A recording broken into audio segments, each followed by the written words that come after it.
Hey folks, Matt Wilson with BTB Security back for this week's edition of BTB Reacts, where we see things, hear things, read things, and we kind of talk through them. Hopefully pass along some insight, knowledge, way of thinking, philosophy that's helpful to you.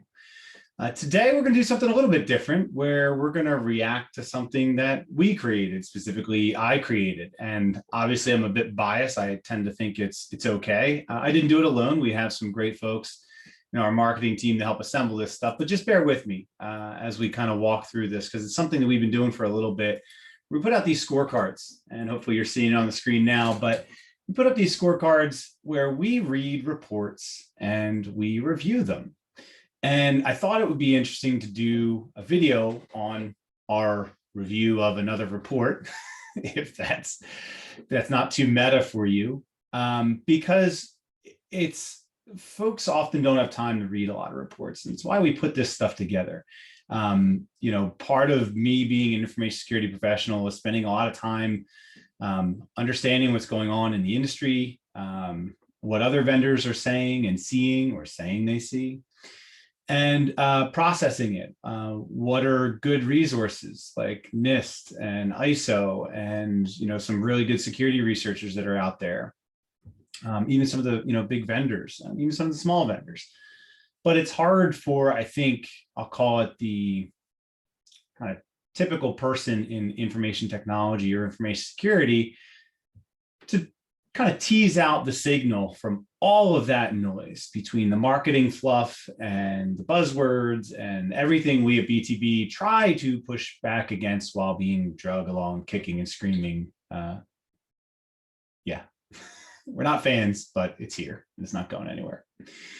So we decided a little over a year ago to put together these report on reports. And the concept is that we're going to do the legwork for you. We're going to read that Verizon DBIR, which we've reviewed a couple of times. We're going to read the Ponemon Institute, State of the Data Breach Report, which we've done.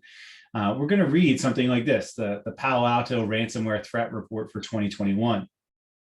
We read other vendors' reports. Originally, for those that want to know, but we're too afraid to ask, we were going to write our own report. And it really struck us that the industry doesn't need someone else writing more stuff to promote their own stuff. So we took the tact of let's try to summarize things in a human readable way, because sometimes these reports are relatively short. This one happens to be around 18 pages, very human readable. And other times these things require a lot of time that you're not going to put into it, or not all of you, but at least some of you are not going to put into it. So we thought a helpful thing would be us summarizing the reports and giving you feedback and pulling out what we think are the key takeaways. So with this Palo Alto report, it's actually pretty good. Sometimes the vendor reports, especially sometimes certain big vendors, they tend to be very marketing focused, and they tend to really beat you over the head of why their solution is the best or why their services are the best. And I don't think anybody needs to hear any of that. So on the right-hand side here, we kind of quick score, 1 to 5. Is it easy to read? Is this a marketing, marketing piece, or is this actually good research? And I kind of I've been reading the DBIR since basically the first one, and it has never disappointed me personally. I have no affiliation with Verizon or any of the folks over there, don't even know any of them.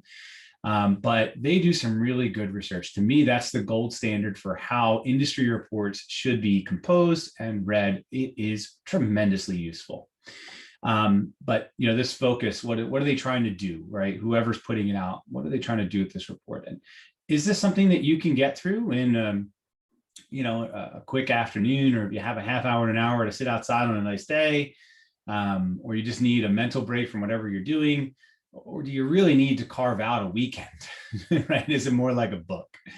And then the other tendency after reading these things over many years, this last item is how many credited authors. Typically, not always, but typically when they actually name the authors of the report, it tends to be more research focused and less marketing. Not always, doesn't always work out. In any case, let's get into the actual things that we saw and commented on. This is a ransomware focused report by a vendor that very likely sees a lot of ransomware, Palo Alto, right? Known for their firewalls. There's other things that they do. And again, no affiliation. We don't resell anything Palo Alto. We have no relationship with them whatsoever. But they did some good research here, and they've caught out a couple of things I think are useful for everyone to know. That ransomware demands, probably to no one's surprise, have skyrocketed. There was certainly an uptick with COVID. While not new, there's this explosion, increase to frequency of the double extortion attacks. And that's where basically say, we got your stuff, pay us. And if you don't, we're going to sell it anyway. And if you don't want us to sell it and put it out there, or worst case, if we can't get any money for it, we're just going to put it out there. So you're going to pay us to keep it quiet. That is something that isn't novel. You can do a little bit of homework and find things going back a couple of years on that. But the frequency with which it's used these days, it's not every time, but it's pretty common nowadays.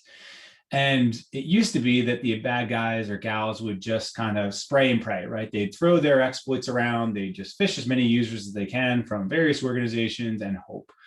And over the years, we've heard of terms like spear phishing. Again, not new. You can probably go back 10 years on that one. But ransomware, at least originally and for the first few years, tended to take that more spray and pray, right? Just throw it out there and hope someone clicks, hope someone brings it in to their environment. But now they want to get a foothold and spend some time. They want to maximize their damage. So this is not a smash and grab anymore, where they're just coming in and encrypting everything that they can and then hoping that you pay them.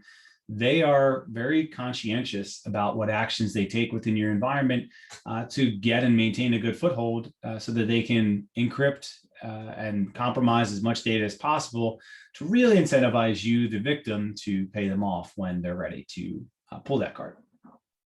So what we liked about it, it was really short, sweet, to the point.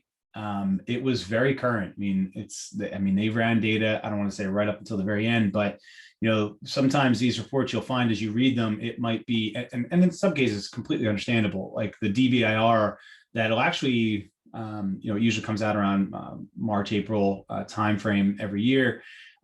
That's the previous year's data. And it has to be that way.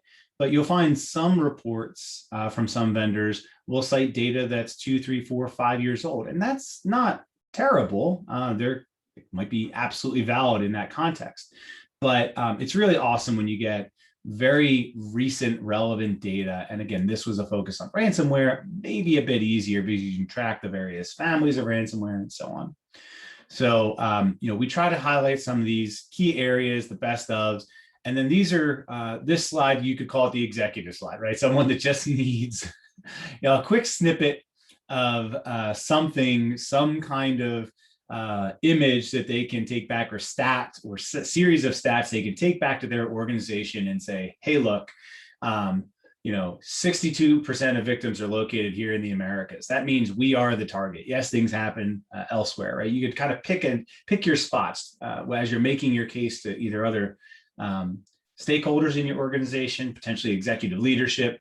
So we try to really break it down to a bit of summary, a bit of highlights where we cite our source, and then let's tease out some statistics that we think are going to be helpful to folks that want to read something like this. So to wrap things up, we put a little takeaway, give credit to the authors, and then give some recommendations that generally apply, right? Correct your IT hygiene issues, improve your security posture by measure and prioritizing your risks and so on. So I'll put a link to this posting. It just dropped, I think, this week or last week. And I wanted to do a video about it just to touch on it in a little bit of a different format. So for the folks out there, please do follow us, like, subscribe, share. It helps us out, not monetarily, but to get this on more eyeballs, which is really our goal, is to try to put enough good content out there that it helps someone in some context. So again, Matt Wilson with BTB Security. Thank you, everyone. Please be well. Have a great day.